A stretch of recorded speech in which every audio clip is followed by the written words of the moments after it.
ابھی رمضان کا مہینہ گزرا، اللہ تبارک و تعالیٰ نے ہمیں رمضان کی دولت سے سرفراز فرمایا اور اللہ نے عید کی خوشیاں بھی عطا فرمائی۔ یہ در حقیقت روزے داروں کے روزے اور رمضان کی عبادتوں کا انعام ہے، تو اللہ تبارک و تعالیٰ نے یہ انعام بھی ہمیں عطا فرمایا، تو اس پر ہمیں اللہ کا شکر ادا کرنا چاہیے۔ شوال کا مہینہ، اس میں دو باتیں توجہ طلب ہے، غور و فکر کی ضرورت ہے۔ پہلی بات تو یہ ہے کہ آپ صلی اللہ علیہ وسلم نے ارشاد فرمایا کہ جس شخص نے شوال کے 6 روزے رکھ لیے، تو ہم تو رمضان کے 30 روزے رکھ لیے ہیں، اب شوال کے جو شخص 6 روزے رکھ لیتا ہے تو اللہ تبارک و تعالیٰ اس کو پورے سال کا ثواب عطا فرماتے ہیں، پورے سال کا ثواب اس کے نامہ اعمال میں لکھ دیتے ہیں۔ تو آپ صلی اللہ علیہ وسلم کی امت کو چھوٹے چھوٹے کاموں پر اللہ تبارک و تعالیٰ بڑے بڑے ثواب عطا فرماتے ہیں۔ یہ شوال کے جو 6 روزے ہیں، یہ واجب بھی نہیں ہے، فرض بھی نہیں ہے، سنت مؤکدہ بھی نہیں ہے، بلکہ نفل روزہ ہے۔ اگر رکھ لیا تو بڑا ثواب ہے، اور اگر نہ رکھا تو کوئی گناہ نہیں ہے۔ تو رمضان کے 30 روزے اور شوال کے 6 روزے، ان کو ملا کر پورے سال کے روزے رکھنے کا ثواب اللہ ہمارے نامہ اعمال میں لکھ دیتے ہیں۔ اس سے بڑا سخی اور کریم کون ہوگا؟ اس کی وجہ کیا ہے؟ اس کی وجہ یہ ہے کہ ایک نیکی کے بدلے اللہ تبارک و تعالیٰ کم از کم 10 گنا بڑھا کر دیتے ہیں۔ یہ رحمان کی رحمانیت ہے۔ ہم 1 گناہ کرتے ہیں تو ہمارے نامہ اعمال میں 1 گناہ لکھا جاتا ہے، اور اگر ہم 1 نیکی کرتے ہیں تو ہمارے نامہ اعمال میں کم از کم 10 گنا نیکیاں لکھا جاتا ہے۔ تو یہ اللہ کی سخی اور کریم ہونے کی دلیل ہے۔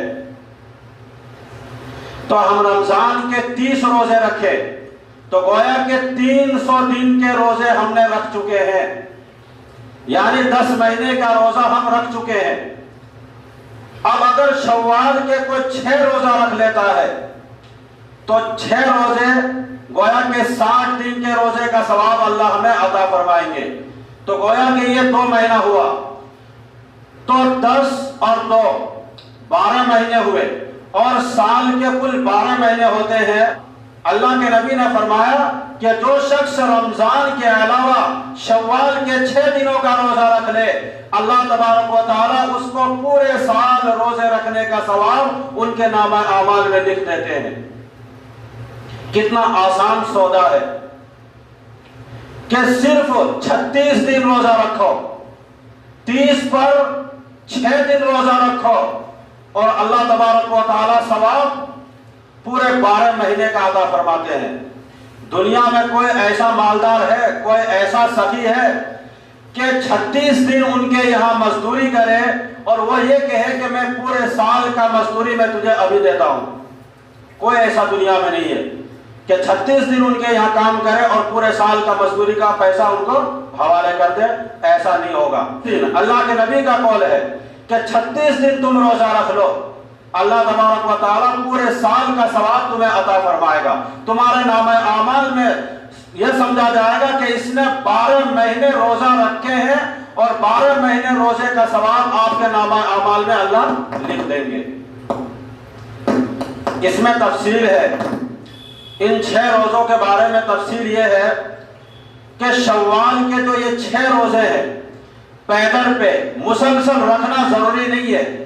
خیر عید کے دن تو روزہ رکھنا جائز نہیں، حرام ہے۔ عید کے بعد سے لے کر پورا مہینہ آپ کو 6 دن روزہ رکھنا ہے، آپ کی مرضی ہے۔ एक दिन रख लो, 4 दिन ना रखो, फिर 1 दिन रखो, 3 दिन ना रखो, ये आपके इख्तियार में है। शव्वाल के पूरे महीने में आपको सिर्फ 6 रोजे रखने हैं, तो इसका सवाब अल्लाह तबारक व तआला आपको पूरे साल का अता फरमाएंगे। दूसरी अहम बात यह है कि जिसके जिम्मे कज़ा रोजे हैं, अब भी चाहे वो 1 साल के हो, 2 साल के हो, 4 साल के हो, 10 साल के हो, 20 साल के हो, अब भी उनके जिम्मे वो कज़ा रोजा बाकी है। चाहे वो बीमारी की वजह से हो, चाहे वो सफर की वजह से हो, या ये कि कम हिम्मती की वजह से हो कि गर्मी बहुत सख्त है, मैं रोजा नहीं रख सकता, जिसकी वजह से उसने रोजा नहीं रखा, अब भी उसके जिम्मे वो कज़ा रोजा बाकी है। नामा आमाल में लिखा हुआ है, क़यामत के दिन उन रोजों के बारे में अल्लाह सवाल करेगा, पूछेगा कि बालिग होने से लेकर आखिरी सांस तक तुम पर रमजान के इतने महीने गुजरे थे, तुमने इतने रोजे रखे और इतने रोजे नहीं रखे। क़यामत के दिन इसका जवाब देना पड़ेगा आपको, चाहे बीमारी की वजह से हो या सफर की वजह से हो। बहरहाल इसकी तो गुंजाइश है, जायज है, लेकिन फिर भी उसके ऊपर लाजिम है कि जब बीमारी से तंदुरुस्त हो जाए तो उन रोजों की कज़ा कर ले।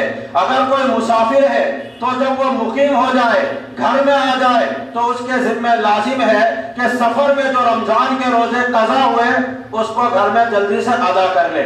और अगर कोई कम हिम्मती की वजह से रोजा नहीं रख पाया तो ये तो बहुत बड़ा गुनाह है कि गर्मी है, सख्ती है, कौन इसमें इस शिद्दत में रोजा रख पाएगा, तो गुनाह है। बहरहाल उसको भी इन रोजों की कज़ा लाजिम है। बेहतरीन सूरत यह है कि ये जो शव्वाल का महीना अभी चल रहा है, इसमें बजाय हम शव्वाल के नफल 6 रोजा रखने के बजाय जो हमारे जिम्मे रमजान के रोजे कज़ा है उनको अदा करें, उनकी नियत कर लें। इसका फायदा यह होगा कि आपके जिम्मे जो कज़ा रोजे बाकी है वो अदा हो जाएगा। और दूसरी चीज, जो शव्वाल के महीने की फजीलत है, ये फजीलत भी आपको हासिल हो जाएगी। असल बात तो यह है कि इंसान को उस वक्त तक सुकून और चैन नहीं आनी चाहिए जब तक कि उसके जिम्मे कज़ा रोजे हो या नमाज कज़ा हो, जब तक वो अदा ना कर ले उस वक्त तक उसको सुकून की नींद नहीं आनी चाहिए। और दूसरी चीज, क्या बहुत से लोग ऐसे होंगे जिनके बहुत सारे रोजा कज़ा होंगे, तो अभी शव्वाल का महीना है, इसमें कुछ रोजे रख ले वो, फिर जब वो ठंडी का मौसम आएगा तो उसमें दिन भी छोटा है, मौसम भी ठंडा है, आसानी के साथ अपना कज़ा रोजा रमजान के जो है वो रख सकते हैं, तो रखें। क्योंकि बहुत से लोग पिछले रमजान में हमारे साथ थे और वो अब हमारे साथ नहीं है, और अब हमारे साथ बहुत से लोग हैं और आने वाले रमजान में वो हमारे साथ बहुत से लोग नहीं होंगे। इसलिए हमें हमेशा आप अंदाजा करो कि दुनिया की ताकतों के लिए हम कितनी मुशक्कतें बर्दाश्त करते हैं, कितनी मेहनतें करते हैं। चंद रुपए पैसा कमाने के लिए हमको अगर बाहर मुल्क का सफर करना पड़ता है तो हम सफर करते हैं दुनिया की चंद दिन की जिंदगी के लिए, और असल जिंदगी तो आखिरत की जिंदगी है जो हमेशा हमेश की जिंदगी है। तो हमें असल आखिरत की तैयारी करनी है, आखिरत की जिंदगी को आसान बनाए। अल्लाह तबारक व तआला फरमाते हैं, माला आइनुन रात वला उज़ुनुन समिअत वला अला क़ल्बि बशरिन खतरत। अल्लाह फरमाते हैं कि मैं अपने नेक बंदों के लिए ऐसी ऐसी नेमतें तैयार करके रखी है जो किसी आंख ने देखी नहीं है, किसी कान ने सुनी नहीं है और उसके दिल में ख्याल तक नहीं आया। तो अब अंदाजा करो कि अल्लाह ने हमारे लिए वो कौन से ऐसी नेमतें तैयार करके रखी है जो आज तक हमारी आंख ने देखी नहीं, हमारी कान ने सुनी नहीं है और हमारे दिल में अब तक ख्याल तक नहीं आया। आखिर वो नेमतें क्या कैसी होगी? तो हमें असल आखिरत की तैयारी करनी है। अक्लमंद इंसान, होशियार इंसान, समझदार इंसान वो है जो दुनिया की मुख्तसर जिंदगी को आखिरत की तैयारी में लगा दे, दुनिया की चंद दिन की जिंदगी को آخرت کی تیاری میں لگا دے، یہ عقل مند انسان ہے۔ کیوں؟ اس لیے کہ دنیا کی زندگی جو اللہ نے ہمیں دی ہے وہ آخرت کے تیاری کے لیے دی ہے، دنیا کمانے کے لیے نہیں دی ہے۔ تو آپ عقل مند ہیں، آپ اپنی زندگی کو جو اللہ نے تحفہ کے طور پر دیا ہے، اس تحفے کو یوں ہی ضائع نہ کریں، اس تحفے کو آخرت کی تیاری میں لگا دیں جو آپ کے لیے ہمیشہ ہمیشہ کی زندگی ہوگی۔ دوسری اہم بات، شوال کا مہینہ یہ حج کے مہینوں میں سے پہلا مہینہ ہے۔ قرآن کریم میں آتا ہے الحج اشہر معلومات، کہ حج کے چند مہینے متعین ہے۔ حدیث شریف میں آتا ہے شوال و ذوالقعدہ و ذوالحج، حج کے 3 مہینے ہیں، شوال، ذوالقعدہ اور ذوالحج، یہ حج کے 3 مہینے ہیں۔ بہت سارے لوگ حج کی تیاری تو رمضان سے پہلے سے شروع کر دیتے ہیں، اگر کوئی شروع نہیں کیا تو حج کے مہینے میں تو اس کو یعنی شوال کا مہینہ جیسے شروع ہو اس کو حج کی تیاری شروع کر دینی چاہیے۔ تو اس اعتبار سے شوال کے مہینے کی خاص فضیلت بھی ہے۔ حج اسلام کا عظیم الشان رکن ہے، اسلام کے 5 ارکان ہے۔ پہلا شہادت اللہ الہ الا اللہ واشہد ان محمد رسول اللہ، پہلا ایمان ہے، ایمان کے بغیر کوئی دائرہ اسلام میں داخل نہیں ہو سکتا۔ دوسرا فریضہ نماز ہے، تیسرا فریضہ روزہ ہے، چوتھا فریضہ زکوٰۃ ہے اور 5واں فریضہ حج ہے۔ حج اسلام کا عظیم الشان رکن ہے اور بڑا رکن ہے۔ ہر رکن کی الگ الگ کیفیات ہے، نماز کی کیفیات کچھ اور ہے، روزے کی کیفیات کچھ اور ہے، زکوٰۃ کی کیفیات کچھ اور ہے اور حج کی کیفیات کچھ اور ہے۔ حج کی اپنی خصوصیات ہے، حج بیت اللہ شریف کا کیا جاتا ہے، حج میں پوری دنیا کے مسلمان وہاں جمع ہوتے ہیں اور نماز میں صرف محلے کے لوگ جمع ہوتے ہیں۔ اور رمضان میں پوری دنیا کے لوگوں کو جمع ہونا کوئی ضروری نہیں ہے، لیکن وقت کے اعتبار سے ساری دنیا کے لوگ شریک ہوتے ہیں۔ اگر ہندوستان میں رمضان کے روزے مسلمان یہاں رکھتے ہیں تو پوری دنیا میں رمضان کے روزے ہر کوئی رکھ رہا ہوگا مسلمان۔ تو رمضان میں جمع ہونا شرط نہیں ہے، وقت کے اعتبار سے ساری دنیا کے لوگ ایک وقت میں رمضان کے روزے رکھ رہے ہوتے ہیں۔ اسی طریقے سے زکوٰۃ اسلام کا عظیم الشان رکن ہے۔ غریبوں کی مدد کے لیے اسلام نے زکوٰۃ کو فرض کیا تاکہ مسلمانوں کے جو غریب طبقے ہیں وہ بھی خوشحال، راحت اور سکون کی زندگی گزار سکے، اس لیے اسلام نے مسلمان مالداروں پر فرض کیا۔ حج کی خصوصیات یہ ہے کہ ساری دنیا کے لوگ وہاں جمع ہوتے ہیں۔ قرآن میں آتا ہے وَأَذِّن فِي النَّاسِ بِالْحَجِّ يَأْتُوكَ رِجَالًا۔ حضرت ابراہیم علیہ السلام نے جب بیت اللہ شریف کی تعمیر کی تو اللہ نے حضرت ابراہیم علیہ السلام کو یہ حکم دیا کہ ابراہیم وَأَذِّن فِي النَّاسِ، لوگوں میں اعلان کر دو کہ وہ حج کے لیے آئے۔ حضرت ابراہیم علیہ السلام نے فرمایا کہ اللہ اس پہاڑ کے چوٹی پر اگر میں چڑھ کر اعلان کروں تو میری آواز دنیا کے کنارے تک کیسے پہنچے گی؟ اللہ نے فرمایا کہ ابراہیم پہاڑ کے چوٹی پر چڑھ کر آواز لگانا تیرا کام ہے اور دنیا کے کونے کونے تک، دنیا کے گوشے گوشے تک تیری آواز پہنچانا یہ میری ذمہ داری ہے۔ تو یہ شوال کا مہینہ حج کے مہینوں میں سے پہلا مہینہ ہے اور حج اسلام کا عظیم الشان رکن ہے۔ حج کی فرضیت روزہ رکھنے سے ادا نہیں ہو سکتی ہے، زکوٰۃ کی فرضیت نماز پڑھنے سے ادا نہیں ہو سکتی ہے اور روزے کی فرضیت حج ادا کرنے سے نہیں ہو سکتی ہے۔ ہر ایک الگ الگ فریضہ ہے، ایک فریضہ ادا کرنے سے دوسرا فریضہ ادا نہیں ہو سکتا۔ قیامت کے دن ہر فریضے کے بارے میں سوال ہوگا، نماز کے بارے میں الگ پوچھا جائے گا، روزے کے بارے میں الگ سوال ہوگا، حج کے بارے میں الگ سوال ہوگا، زکوٰۃ کے متعلق الگ سوال کیا جائے گا۔ تو حج اس بیت اللہ شریف کا کیا جاتا ہے جس کے بارے میں قرآن کریم نے فرمایا ان اول بیت وضع للناس للذی ببکۃ مبارکا وہدی للعالمین۔ بیت اللہ شریف سب سے پہلا گھر ہے حضرت آدم علیہ السلام کے وقت سے۔ للذی ببکۃ، عربی زبان میں بکہ کو مکہ بھی کہتے ہیں، یعنی بکہ کو مکہ بھی کہا جاتا ہے، یعنی بکہ ای بمکہ۔ تو عربی میں بکہ کو مکہ بھی کہتے ہیں اور مکہ کو بکہ بھی کہتے ہیں۔ قرآن کا لفظ ہے للذی ببکۃ، اس کی تفسیر میں آئے گا بمکہ۔ بکہ کا معنی ہوا مکہ، تو بکہ کو مکہ بھی کہہ سکتے ہیں اور مکہ کو بکہ بھی کہہ سکتے ہیں، دونوں کہا جائے گا۔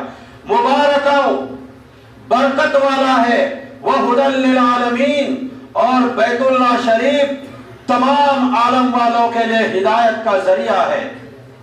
حضرت ابراہیم علیہ السلام جب آسمان سے نازل ہوئے، جب آسمان سے اترے، تو بعض روایتوں سے معلوم ہوتا ہے کہ بیت اللہ شریف کی تعمیر سب سے پہلے فرشتوں نے کی ہے، اور بعض روایات سے معلوم ہوتا ہے کہ بیت اللہ شریف کی تعمیر حضرت ابراہیم علیہ السلام نے کی ہے۔ ممکن ہے کہ دونوں نے کیا ہو، پہلے فرشتوں نے کیا ہو، پھر کسی زمانے میں منہدم ہو گیا ہو، بیت اللہ شریف ٹوٹ گیا ہو، گر گیا ہو، پھر دوسری مرتبہ حضرت ابراہیم علیہ السلام نے تعمیر کی ہو، ایسا بھی ہو سکتا ہے۔ تو بیت اللہ شریف دنیا کا سب سے پہلا گھر ہے۔ اس کے دو مطلب ہو سکتے ہیں۔ پہلا مطلب تو یہ ہے کہ دنیا میں کوئی تعمیر نہیں تھی، کوئی مکان، کوئی گھر نہیں تھا بیت اللہ شریف کے علاوہ، یعنی پوری دنیا میں بیت اللہ کے علاوہ کوئی گھر نہیں تھا۔ ایک مطلب تو یہ ہوگا۔ دوسرا مطلب یہ ہو سکتا ہے کہ دنیا میں گھر تو تھی، مکانات تو تھے، لیکن عبادت خانہ میں سب سے پہلے بیت اللہ شریف تھا۔ دنیا کے اندر کوئی جگہ عبادت خانہ نہیں تھی بیت اللہ شریف سے پہلے، چاہے وہ غیر قوم کا عبادت خانہ کیوں نہ ہو، بیت اللہ شریف سے پہلے دنیا میں کوئی عبادت خانہ نہیں تھا۔ تو دوسرا مطلب یہ بھی ہو سکتا ہے، اسی کو قرآن نے کہا وضع للناس، لوگوں کے لیے مقرر کیا گیا ہے۔ تو حضرت آدم علیہ السلام حج کیا کرتے تھے، اسی طریقے سے جتنے انبیاء علیہ السلام آتے گئے سب نے بیت اللہ شریف کا حج کیا، سب لوگوں نے حج کیا، اور اخیر میں آ کر آخری امتی محمد صلی اللہ علیہ وسلم کی امت پر بھی یہ حج فرض کر دیا گیا، اور اب قیامت تک یہ حج آخری امت پر فرض رہے گا، اور ہم میں سے جو مالدار ہوں گے اس پر فرض ہے کہ وہ ادا کرے جا کے۔ دیکھیے، نماز دین میں 5 مرتبہ فرض ہے، اور حج ساری عمر میں 1 مرتبہ فرض ہے۔ کیوں؟ اس لیے کہ نماز پڑھنا آسان ہے، حج کرنا مشکل کام ہے، اس لیے کہ ساری دنیا کے لوگ وہاں جمع ہوتے ہیں، اور حج کے جو رکن ہیں اتنے بھیڑ بھاگے میں، اتنے لوگوں کی تعداد میں ہر رکن کو آسانی کے ساتھ ادا کرنا آسان کام نہیں ہے، بہت مشکل کام ہے۔ اس لیے اللہ نے یہ آسانی رکھ دی کہ ساری عمر میں 1 مرتبہ حج فرض ہے، اور نماز دین میں 5 مرتبہ فرض ہے، اس لیے کہ نماز آسان ہے۔ اب حج کس پر فرض ہے؟ حج کی فرضیت کس پر لازم ہوگی؟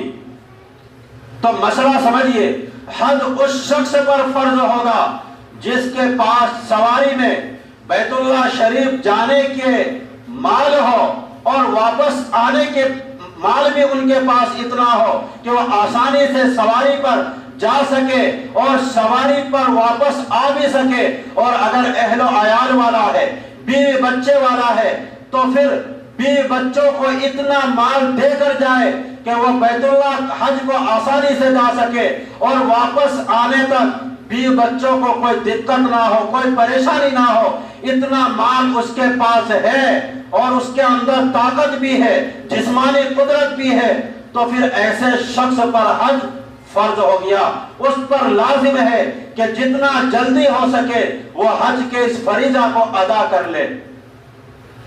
लेकिन एक शख्स है जिस्मानी एतबार से कमजोर है, बूढ़ा है, मसलन इतना बूढ़ा है, उस बुढ़ापे में उसके पास इतना पैसा आ गया कि वो बैतुल्लाह जाकर हज कर सकता है, लेकिन जिस्मानी ताकत नहीं है, तो अब उस पर हज फर्ज नहीं है। लेकिन एक शख्स है कि जिसके पास माली रकम भी है, जिस्मानी ताकत भी है, लेकिन फिर वो हज नहीं कर रहा है। इसमें बहुत से लोग ये गलत फहमियां करते हैं। आमतौर पर आप देखते होंगे कि लोग हज करने बुढ़ापे में जाते हैं, जवानी में वो नहीं जाते हैं। इस साल अगर नहीं गया तो कहते हैं चलो अगले साल कर लेंगे, अभी तो जवान है। फिर जब अगला साल आता है तो कहता है चलो बुढ़ापे में कर लेंगे। शैतान उसको सारा मशवरा दे रहा होता है कि भाई अभी तुम जवान हो, अगर तुम अभी हज करने जाओगे, ये बात तो सच है कि तुम गुनाह से पाक और साफ हो जाओगे, लेकिन ये भी याद रखो जब तुम हज करके आ जाओगे तो तुम जवान हो, तुमसे गुनाह होगा, बहुत सारी गलतियां होगी, तो तुम तो गुनाह से पाक हो गए थे, लेकिन फिर तुम्हारे अंदर गुनाह आ गया। इसलिए बेहतर है कि तुम बुढ़ापे में जाना, उस वक्त हज करके आओगे, गुनाह से पाक हो जाओगे और गुनाह करने की तुम्हारे अंदर ताकत भी नहीं होगी, तो फिर क्या होगा, आप गुनाह से पाक होंगे। इसलिए बुढ़ापे में हज करने के लिए जाना, जवानी में नहीं जाना। ये शैतान हमको मशवरा दे रहा होता है। तो जब आपको शैतान ये मशवरा दे, चूंकि दिल में ये वसवसा आता है, तो आप उनसे 3 सवाल करो। अगर ये 3 सवाल का जवाब अगर आपका दिल देता है तो फिर ठीक है, आप बुढ़ापे में हज कर लेना जाके। पहला सवाल ये है कि आप शैतान से ये कहो कि जो अभी मेरे पास माल है, क्या अगला साल ये माल मेरे पास रह सकता है? कोई जरूरी नहीं है। आज माल है, हो सकता है 2 दिन बाद वो माल चोरी हो जाए या कोई ऐसी बीमारी आ जाए जो आपको मखरूज होना पड़ जाए, वो पैसा तो दूर, आपको मखरूज होना पड़ जाए। दूसरी चीज, दूसरा सवाल उनसे करो कि जो जिस्मानी ताकत है, क्या हम अभी हज को जा सकते हैं, लेकिन ये बताओ क्या अगले साल ये ताकत मेरे पास रहेगी? हो सकता है अगले साल मैं ऐसा बीमार पड़ जाऊं जो उसी बीमारी में हमें मौत आ जाए। तो इस सवाल का जवाब भी शैतान के पास नहीं है। तीसरा सवाल उनको कहो कि आज जो माहौल है कि हम हज को जा सकते हैं, लेकिन क्या पता ऐसा माहौल हो जाए जैसे आज ये जमाने में भी माहौल है कि बैतुल्लाह का दरवाजा बंद है, हाजी हज करने नहीं जा रहे। बहुत सारे लोग पीछे गुज़िश्ता साल, गए साल हज के प्लानिंग किए, उसके पास माल था, ताकत थी, सब कुछ था, हज की तैयारी भी कर लिए थे, लेकिन अल्लाह ने जाने का दरवाजा बंद कर दिया। तो फिर हम हज, बहुत सारे लोग हज करने से क्या किए, रुक गए। वो इस साल भी शायद कि वो हज करने ना जा सके। तो ये 3 चीज का गारंटी शैतान नहीं दे सकता। जब नहीं दे सकता है तो आप पर अब लाजिम होता है कि जिस साल, उलमा ने लिखा है कि जिस साल हज फर्ज हो जाए उस पर लाजिम है कि अगर उस साल उसको मौका है, हज का महीना चल रहा हो, तो जल्दी से जल्दी वह हज की तैयारी शुरू कर दे। अगर इस साल उसको नहीं बन पा रहा है तो फिर अगले साल की तैयारी हर हाल में कर ले, क्योंकि वो जितना ताखीर करेगा हज के फरीजा अदा करने में उसको गुनाह मिलता रहेगा। अगर कोई 10 साल ताखीर करता हज करने में, तो ये 10 साल जो हज फर्ज था, ये इसने 10 साल किया नहीं इधर, तो ये 10 साल का गुनाह उसको मिलेगा। लेकिन फिर तौबा इस्तगफार करने से माफ हो जाएगा। लेकिन हज की ताखीर करना ये कम अकली की दलील है, क्योंकि मौत कब आ जाए हमें मालूम नहीं, और हम हज को बुढ़ापे तक टाल रहे हैं कि बुढ़ापे में हज करूंगा, तो आपकी मौत की गारंटी नहीं है। अगर आप मर गए तो फिर आपके जिम्मे हज का फरीदा रह जाएगा, जो कल कयामत के दिन आपको जवाब देना पड़ेगा। इसलिए उलमा ने लिखा, जब हज फर्ज हो जाए उसी वक्त हज की तैयारी शुरू कर दे, अगर आपको मौका हो और हज का महीना चल रहा हो, क्योंकि हज साल में एक ही मर्तबा फर्ज है, उम्रा तो कभी भी कर सकते हैं आप। उलमा ने लिखा है कि अगर किसी शख्स के पास माल था, ताकत थी, लेकिन वो हज को नहीं गया, कल वो जाकर या तो माल उसके पास से खत्म हो गया, तो फिर भी उसके जिम्मे वो हज जो फर्ज था, उसके जिम्मे जो फर्ज हो गया था, वो फर्ज बाकी रहेगा, चाहे माल रहे या ना रहे। जब एक मर्तबा हज फर्ज हो गया तो फिर आखिरी सांस तक हज फर्ज रहेगा, चाहे माल आपके पास रहे या ना रहे, इसलिए कि एक मर्तबा हज फर्ज हो चुका है। तो जिसके पास माल है वो जल्द तैयारी कर ले कि मुझे हज को जाना है, और जिसके पास ताकत है, अगर कल चलकर उसके पास माल तो है लेकिन जिस्मानी एतबार से वो कमजोर पड़ गया, वो हज नहीं कर सकता है, फिर भी उसके जिम्मे हज का फरीजा बाकी रहेगा। गलती इनकी है, हुक्म ये था कि जब हज फर्ज हो जाए उसी वक्त तुम जाके हज अदा कर लो, लेकिन इसने हज अदा नहीं किया, इसलिए ये फरीजा आखिरी सांस तक बाकी रहेगा, चाहे जिस्मानी ताकत रहे या ना रहे, चाहे माल रहे या ना रहे, हर हाल में उसको हज करना फर्ज होगा, चाहे वो इसी हालत में दुनिया से चले जाए। कयामत के दिन उससे उस हज के मुतालिक सवाल होगा जिसके ऊपर पहली मर्तबा हज फर्ज हो जाए। फिर कयामत के दिन ये उज्र नहीं चलेगा कि आखिर वक्त में मेरे पास माल नहीं थी, या ये कि मेरे पास माल था हम कमजोर पड़ गए, ये सवाल कयामत के दिन आपकी नहीं चलेगी। इसलिए आप हमें इस बात को अच्छी तरह याद कर ले, अगर अभी हमारे पास मौका नहीं इस माहौल में, तो जब हमें मौका मिल जाए तो फौरन तैयारी शुरू करें और हज के लिए हम रवाना हो जाए हज के मौसम में।